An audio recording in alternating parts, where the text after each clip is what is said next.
Welcome to Master 79. In this lesson we're looking at how to delegate a task in English, handing work over to someone else, clearly and politely.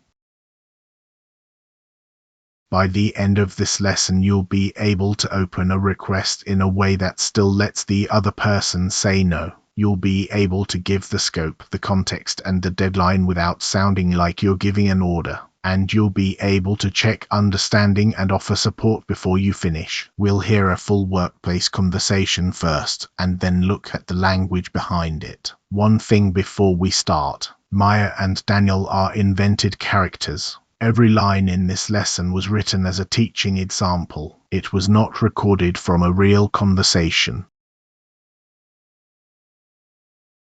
Part 1. Opening the request. Notice that none of these phrases mention the task yet. Do you have a moment? There's something I'd like to hand over to you. Would you be able to take the first draft? Is this something you could pick up this week? You're checking for space before you fill it.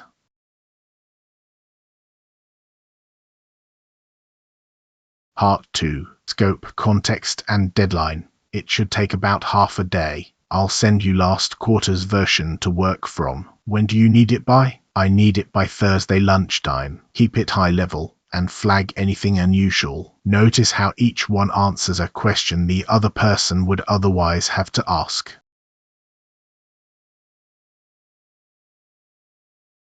Part 3. Checking and supporting. Could you tell me who the audience is? Just so we're on the same page, you'll draft it, and I'll review it. Come back to me if you get stuck. Thank you for picking this up at short notice. This is the part people skip, and it's the part that makes the handover work.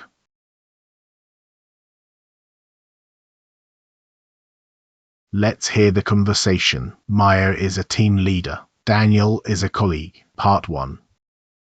Daniel, do you have a moment? There's something I'd like to hand over to you. Sure, I've got a few minutes. What's it about? It's the quarterly client report. Would you be able to take the first draft? I think so. Roughly how long should it take? Part 2. The scope and the deadline. About half a day. I'll send you last quarter's version to work from. That helps. When do you need it by? Thursday lunchtime if that works for you. That leaves me a day to review it. Thursday is fine. Could you tell me who the audience is? Part 3. Checking and closing. The regional directors. Keep it high level and flag anything unusual. Understood. I'll come back to you if I get stuck on the figures. Please do. And thank you for picking this up at short notice. Here is the whole conversation in one place. Read it through and notice two things. First, how often Maya leaves Daniel away to respond. And second, the last two lines. Daniel says what he'll do if something goes wrong, and Maya thanks him.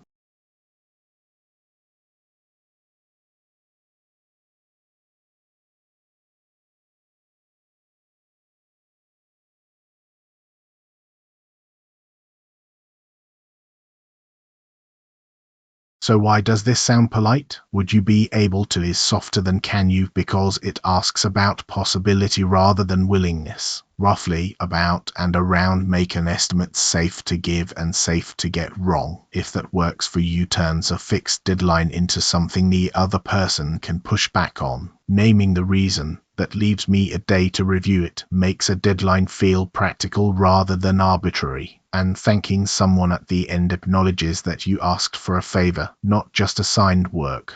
Politeness here is mostly grammar, not vocabulary.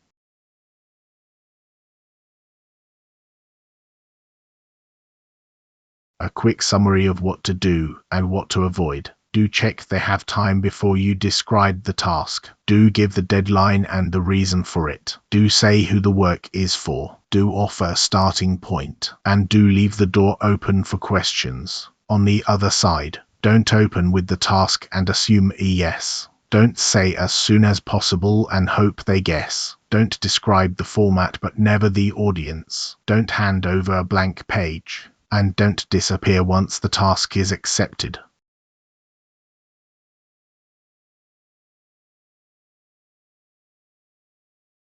Now a quick check. Your colleague is busy. Which opening gives them the most room to say no? A. I need you to write the client report. B. Write the client report when you get a chance. C. Would you be able to take the first draft of the client report? Or D. You're doing the client report, right? Pause here and choose.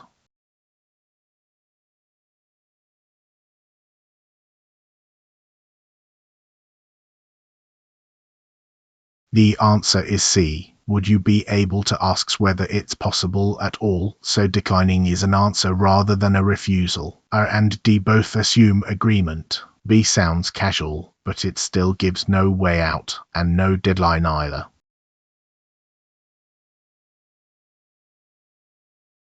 Let's recap. Ask first, describe second, give the scope, the deadline, and the reason for the deadline. Say who it's for, give a starting point. Then check understanding and offer help. Try these phrases the next time you hand something over. Thanks for watching Bmaster79 and subscribe for more English dialogues.